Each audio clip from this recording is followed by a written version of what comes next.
Bíblia fala em Ezequiel 37 sobre justamente esse vale de ossos secos. Mas eu queria que você meditasse comigo em uma coisa tão importante que a gente vai ver nesse texto e que aponta para o futuro, tá, gente? O vale de ossos secos, em primeiro lugar, é claro que existiam lugares desse tipo, dessa natureza. Existiam. E ainda existem lugares onde as pessoas jogam os mortos. Em algum lugar no mundo ainda existe lugar assim. Sabia disso? Que não tem um cemitério organizado para jogar os cadáveres. E antigamente era pior ainda. Tinha realmente vales aonde os mortos, as pessoas iam morrendo, iam jogando ali, principalmente pessoas que não tinham famílias, que morreram de uma doença grave, eram indigentes, pessoas marginalizadas. Todo mundo era jogado ali, naquele lugar, naquele vale. Existia de verdade um lugar assim. Mas o vale que Ezequiel foi levado, ele não era literal.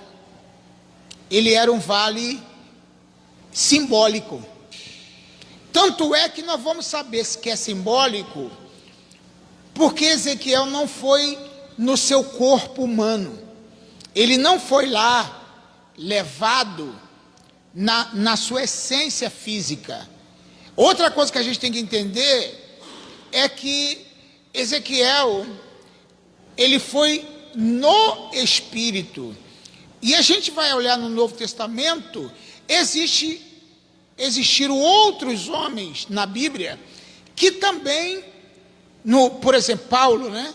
Ele foi levado em 2 Coríntios 12, versículo do 1 em diante. Paulo disse: eu conheço um homem que, se no corpo não sei, se fora do corpo não sei, foi arrebatado até o terceiro céu. A coisa foi tão real, tão nítida e tão deslumbrante, que ele nem conseguia detectar se ele foi com o corpo e tudo ou não foi. Ele disse: eu não sei se foi no corpo ou fora do corpo, Deus o sabe. Por que ele disse isso? Porque a coisa era tão real, tão real. Outro personagem do Novo Testamento que teve um arrebatamento foi Pedro, em Atos 10. Pedro, perto de meio-dia, Atos capítulo 10, ele foi para o telhado orar, e ele teve um arrebatamento de sentidos, ou seja, ele saiu de si, ele saiu da sua órbita, ele saiu da sua estrutura humana e partiu para uma estrutura completamente espiritual, até porque o que Deus iria falar com ele, ele não, no seu sentido humano normal, ele não conseguiria compreender. Então o que eu tiro com isso? Eu tiro que Deus quer nos revelar coisas que não vai nos revelar enquanto nós estivermos no nosso natural. Quando nós sairmos do chão, quando nós começarmos a ir para uma dimensão espiritual, Deus vai começar a nos revelar coisas que Ele nunca tinha nos revelado. Entendeu? Por isso que Jeremias 33:3, ele diz: se você clamar a mim, eu vou revelar para você coisas grandes e profundas que não sabe. Então, há momento na nossa vida que a gente tem que sair do chão, sair da órbita humana. Por exemplo, o Abraão, capítulo 12 de Gênesis. A Bíblia diz que Abraão teve que dormir para Deus revelar o que tinha para a vida dele. Está escrito lá na Bíblia. A Bíblia diz que Deus colocou um sono no Abraão e ele dormiu. Aí Deus falou assim: agora sai da tenda e conta as estrelas. Como é que ele estava dormindo e contou as estrelas? Aí Deus falou: você sabe, o Abraão, que você será pai de uma grande nação? Quer dizer, Quando Deus revelou essas coisas para Abraão, Abraão não estava acordadão, ele estava num sono. Quando Deus tirou Eva de Adão, Adão teve que dormir. O que eu quero dizer para você? Existem coisas que Deus vai nos revelar, mas Ele só vai revelar quando você entender que você tem que ir para uma dimensão espiritual. Deu para entender isso? Enquanto você for uma pessoa totalmente natural, enquanto você for uma pessoa totalmente natural, tudo está dentro da lógica, tudo está dentro da razão, Deus não pode te revelar coisas profundas. Foi isso que aconteceu com Ezequiel. O que a Bíblia diz? Veio sobre mim a mão de quem? Do Senhor. E o Senhor me levou em espírito. Agora, o Senhor me levou em espírito, letra minúscula. Deus levou Ezequiel no espírito de Ezequiel.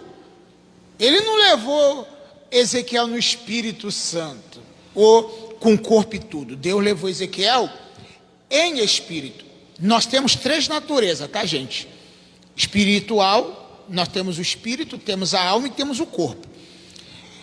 Se a gente ficar sem o corpo, né, é porque a gente morreu, o corpo te estragou. Se a gente ficar sem a alma, a gente fica sem personalidade. E se a gente ficar sem espírito, a gente perde a conexão com Deus. E já que o homem natural, quando ele é muito humano, almático, ele perde o controle, ou seja, o controle que eu digo é a essência com Deus. Quanto mais a pessoa, ele é naturalista, natural, tudo é natural, ele fica longe de Deus. Então veio sobre mim a mão do Senhor, e o Senhor me levou em espírito e me pôs no meio de um vale que estava cheio de ossos. Aí é que você começa a compreender que esse vale não era um vale humano, de mortos de verdade. Era uma simbologia. Até porque se existisse esse fato de verdade, e se isso tivesse acontecido de fato, assim, literalmente, isso seria notícia até hoje. Rapaz, um monte de morto que estava jogado lá, os ossos quase desfazendo, estão tudo vivo hoje. Seria uma notícia estupenda hoje. Mas na verdade, o que Deus queria que Ezequiel soubesse? Que aquilo que está acabado, aquilo que está quase já perdido, aqueles ossos que está já esfarelando, ele pode voltar a ter vida pelo poder da palavra de Deus. Então, a gente tira a lição disso para a nossa vida também. Embora não é esse o objetivo do texto. Mas qual a lição que eu tiro nessa passagem? É que tudo pode estar perdido, mas Deus tem uma solução, amém? Eu estava falando para minha filha esses dias, para Thalita, no WhatsApp. A nossa vida, ela é assim. Um dia você está lá embaixo, um dia você está totalmente destroçado, caído, mas a roda vira, e daqui a pouco você vai estar em cima, sim ou não? Você pode falar, minha vida é isso, é aquilo, e hoje você está abençoado. Eu vou tirar um exemplo aqui de quem está aqui. O Léo contou outro dia, e a gente acompanhou. Léo estava completamente, uns dias, aí uns anos atrás, né, Léo? Com a vida completamente ruim. Entrou em depressão, teve vários problemas. Mas a roda virou, irmão, amém ou não? Olha como está hoje. Feliz, alegre. Sabe por quê? Porque Deus, Ele traz à existência aquilo que não existe. Ele torna a dar vida aquilo que já está sem vida. Ele torna a dar significado aquilo que já não tem significado. A dar sentido que não tem sentido. O que eu quero dizer é que você tem que ter um pouquinho de paciência e começar a profetizar sobre o vale de ossos secos. E começar a dizer: ossos secos, ouve a palavra do Senhor. E começar a andar no meio daqueles ossos em espírito. Não anda na carne, não, anda no espírito. Né? Interessante isso aqui. E a Bíblia fala aqui, ó, e me fez andar. O que ele fez? Andar. Diga, me fez andar. Como é que um espírito vai andar? Simbolicamente, ele começou a dar volta nos ossos e começou a visualizar aquela situação caótica, destruída, uma situação completamente fora do normal, impossível de acontecer um milagre. Mas na verdade Deus mandou primeiro ele dar volta. Aqui está escrito no versículo 2: e me fez andar em redor, e me fez andar em volta deles. Por que a gente às vezes tem que andar em volta? Porque você tem que visualizar, você tem que ver, porque se você não vê a situação ruim, você não vai saber identificar quando ela fica boa. Eu preciso ver o caos para depois ver a vitória. Eu preciso ver o momento ruim para depois ver o momento bom.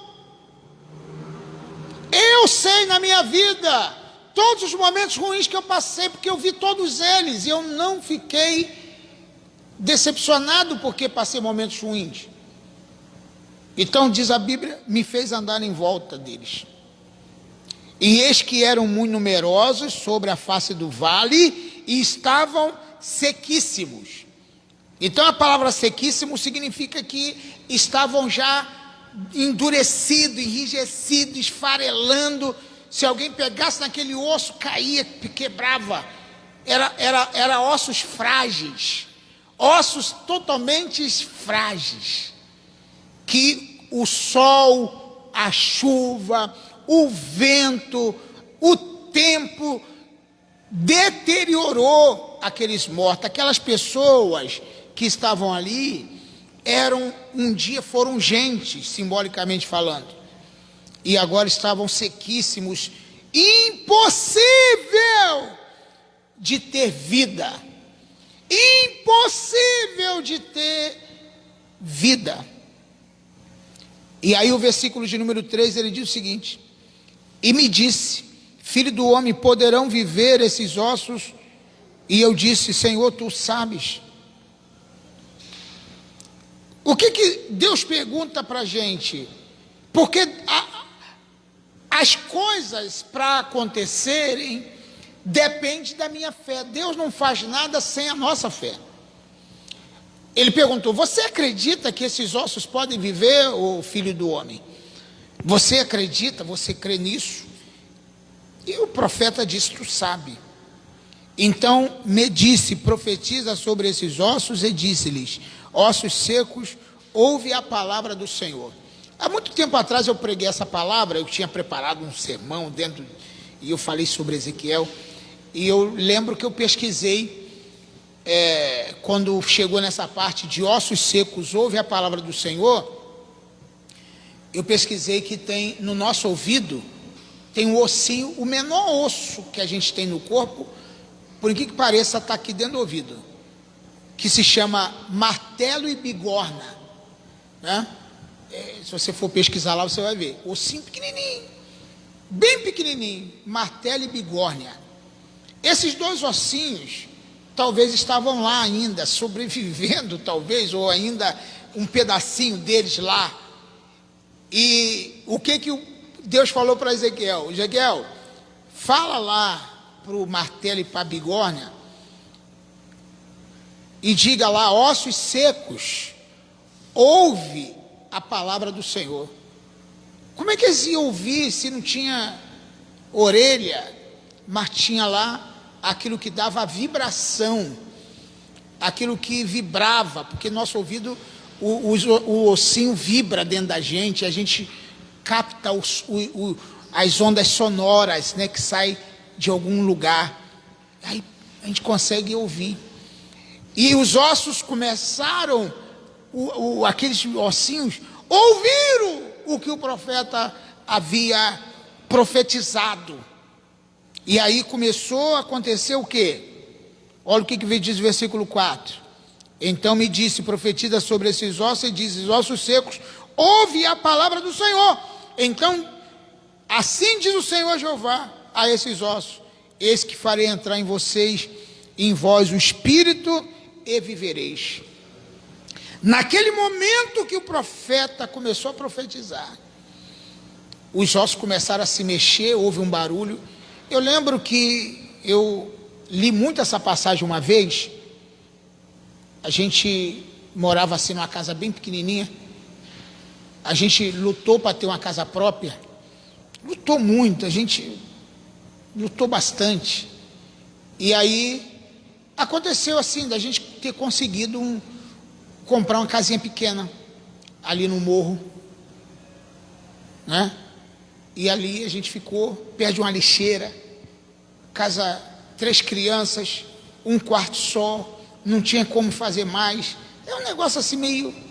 E aí, uma vez eu orei assim, eu dei volta, não dava nem para dar a volta toda, porque tinha um lugar assim que não dava para passar. Mas eu ia lá e voltava assim, ia lá e voltava, não dava para dar a volta. Mas eu botei a mão nas paredes e comecei a profetizar e dizer tudo aquilo que eu queria de Deus. Eu falei, eu quero uma casa melhor, eu quero uma rua melhor, eu quero ter um conforto melhor para minha família, eu quero... E comecei a profetizar, querido. Olha, aconteceu várias coisas depois que eu fiz aquilo. Parece uma coisa boba. Ah, pastor, será que isso funciona mesmo? Olha, eu não sei, comigo funcionou, não sei se vai funcionar contigo, mas se você fizer, vai funcionar, eu tenho certeza, tá? Se você tiver precisando de um grande milagre na tua vida, comece a profetizar sobre algumas coisas, para você ver se não vai acontecer, e a ver acontece do nada. Eu sei que eu comecei a pregar sobre finanças, e morando naquela casinha, não tinha carro, tá? E alguns carros que a gente tinha era tudo bem velho mesmo. E aí eu fui pregar numa igreja lá na Posse. Aí eu desci do ônibus e fui andando até a igreja para pregar sobre finanças. Aí eu percebi que na porta da igreja tinha tanto carro, e carro bonito, carro novo, carro do ano. E na hora de eu entrar, eu fiquei meio assim, puxa vida, eu com esse palitozinho, esse meio já todo raladinho, o sapato quase furando, né?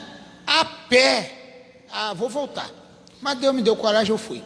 Aí fui lá e preguei, Deus foi bênção, e um pastor me convidou depois dali para pregar na igreja dele, uma igreja menor do que essa que eu fui. Primeiro ele me viu lá e me chamou. Quando chegou lá na igreja, eu fiz uma campanha, um seminário lá, me deram oferta e tal, e o pastor me deu o carro, né? Essa história você já conhece, né? Mas eu quero ilustrar para você ver. Ele fica a chave do carro e me deu, e falou, agora você me leva em casa. Eu levei ele em casa, eu cheguei com o carro lá em casa, a pastora falou, ó, você já fez dívida, oh meu Deus, aí cheio de problema, e você já fez mais dívida. Paulo, você é louco. Mas eu tinha ganho. Eu falei, você não sabe o que aconteceu, eu ganhei o carro. E aí viajei com aquele carro, preguei em vários lugares. Aí aconteceu de um negócio. Uma pessoa perguntou, não tinha água lá em casa, faltava água demais naquele morrinho, e a gente tinha que caçar água em tudo quanto é lugar onde a gente morava. Aí um dia eu fui buscar água nessa casa que a gente mora hoje, fui buscar água lá, e o dono falou assim, pastor, o senhor não sabe quem quer comprar essa casa? Estou vendendo. Eu falei, eu sei. Quem? Eu quero. Não tinha um dinheiro na bolsa. Aí eu disse para ele, eu quero comprar essa casa, eu vou fazer o seguinte, eu dou a minha casa, eu dou meu carro e mais tanto por mês nessa sua casa. Está fechado, na hora. Meu irmão, foi um dia para o outro, a gente mudou assim. Hoje a gente está numa casa melhor, não é ainda uma casa, né? Vamos dizer assim, né? Mas eu estou muito feliz com a minha casinha, né? Então, o que eu digo para você? Quando eu profetizei e levantei minha mão e botei e falei, eu quero isso, isso, isso, Deus começou a agir na nossa vida de forma sobrenatural. O que eu quero dizer para você, amado, é que você também precisa tomar coragem e começar a profetizar sobre todas as dificuldades que você tiver. Levanta a tua cabeça, ande diante dos problemas, ande diante da dificuldade. A Bíblia diz que Ezequiel profetizou e os ossos começaram a fazer barulho, um ruído. Agora, querido, o ruído de bênção, o ruído de alguma coisa nova, o barulho de alguma coisa, só quem está no Espírito que ouve. Quem não está não vai ouvir nada. Quando você fala assim, olha, eu estou ouvindo um som aí, hein? Eu estou ouvindo um som de uma coisa de boa que vai acontecer. Quem não está no Espírito vai falar, que nada, isso é coisa da tua cabeça. Mas quem está no Espírito vai falar, não, eu estou ouvindo. Tem um ruído aí. Tem um barulho aí diferente. De um milagre. E aí a Bíblia fala que, aí diz assim o versículo 5. Assim diz o Senhor Jeová, a esses ossos, eis que farei entrar em vocês o Espírito e vivereis. E porei nervos sobre vós, e farei crescer carne sobre vós, e sobre vós estenderei pele, e porei em vós o Espírito, e vivereis, e sabereis que eu sou o Senhor. Viu?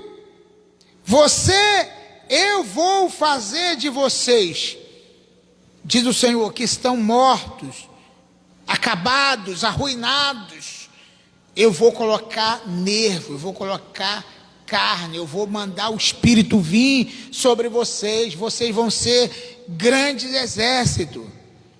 E aí a Bíblia diz, houve um ruído enquanto eu profetizava, e eis que fez um reboliço, e os ossos se ajuntaram cada um a seu osso. Eu não vou ficar aqui ilustrando muito aqui, mas eu acho que o braço de um estava lá longe, a perna estava aqui, sabe? O dedinho estava não sei aonde, mas cada um foi procurando o seu próprio osso. Não, peraí, essa perna aqui pertence àquele corpo ali, esse braço aqui pertence aqui, e cada um foi no seu, ninguém foi no osso do outro, cada um procurou o seu, está aqui na Bíblia, que cada um procurou o seu próprio osso, cada osso foi procurando o seu osso, não foi um osso para o outro, e você está com a minha perna, o outro está com o meu braço, não, cada um foi para o seu. O milagre, quando acontece, acontece perfeito, amém ou não? Entendeu isso aqui?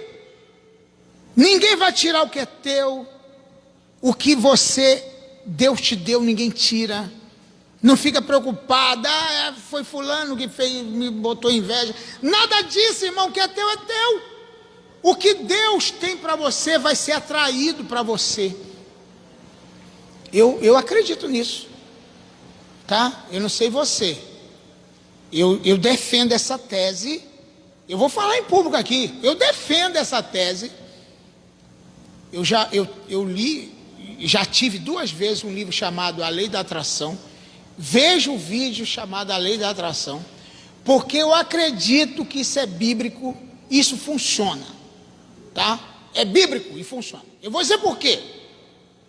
O Jacó, quando Labão ficou com as ovelhas malhadas dele e falou assim, você fica com as brancas, eu fico com a malhada, porque está nascendo malhada.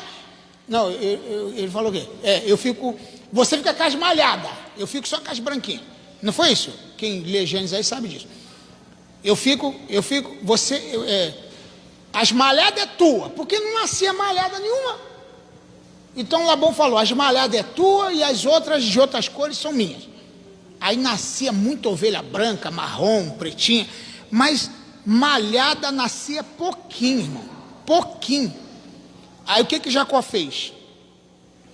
Pegou varas, fez listas nas varas todinha, botou aonde as ovelhas bebiam água, as ovelhas bebiam água olhando para as varas malhadinhas. Quando nascia a ovelha, nascia tudo malhada, porque elas viam e geravam aquilo que elas viam. O que eu quero dizer para você? Você tem que ver e gerar aquilo que você vê. Entendeu isso? Então eu defendo isso porque eu não tenho só esse exemplo não vai dar tempo de eu falar. Mas eu tenho exemplo de você atrair coisas boas para você em muitos lugares da Bíblia. Só em você pensar ou então você memorizar. Por exemplo, se você... Eu aprendi isso em cursos de venda, que eu sou vendedor. Se você quiser um carro, ou quiser uma casa, ou quiser uma vida assim, tira uma foto de uma revista, de um local, e bota no espelho, para quando você for olhar, você todo dia olhar para aquilo ali. Sabe o que vai acontecer? A tua mente vai projetar coisas daquele jeito. E eu digo o seguinte, você tem que mirar na lua para acertar nas estrelas. Você pega a flecha e fala assim, vou acertar na lua. Sabe por quê? Se você errar a lua, pelo menos você acerta nas estrelas. Então você tem que mirar em coisa grande. Você não pode ficar querendo coisa pequena. Ah, mas eu miro, não acontece nada. Irmão, na minha vida acontece.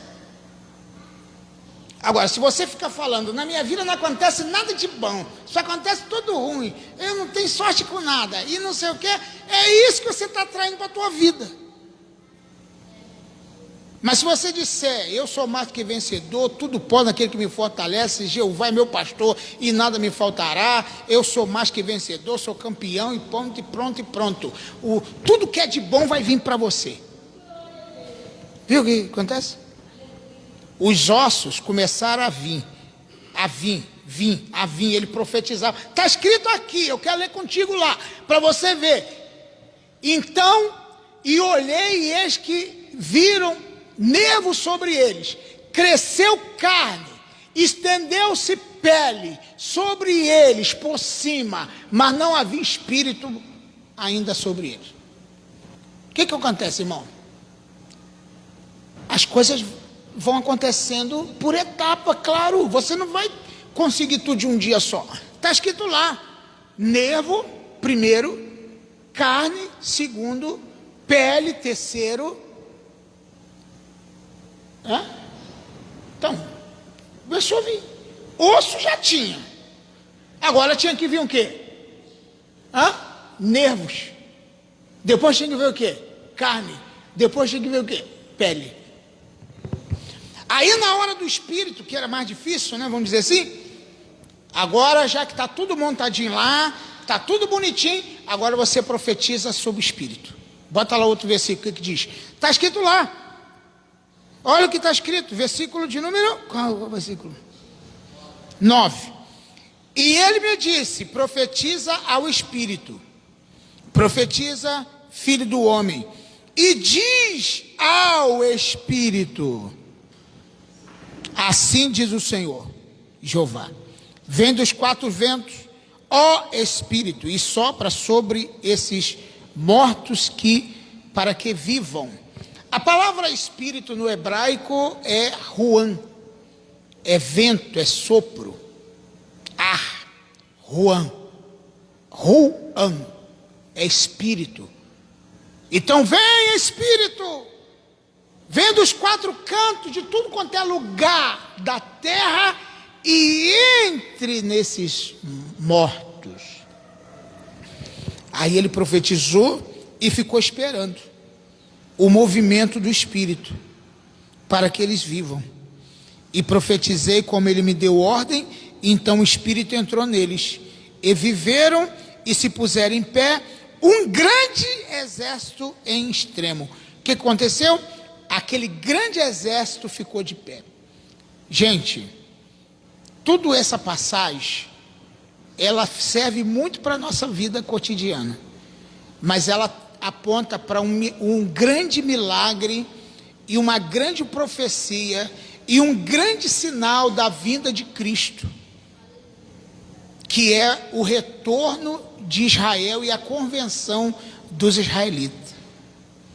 Quando os israelitas, essa profecia, aliás, ela começou a ser cumprida em 1948, quando Israel voltou a ser nação, e os judeus voltaram para a sua terra. Agora falta a segunda parte da profecia, é eles se converterem, é o Espírito entrarem neles, e eles entenderem o significado do Evangelho, e que Jesus veio para os seus, mas os seus o rejeitaram, e ele veio para salvar e libertar as ovelhas perdidas da casa de Israel.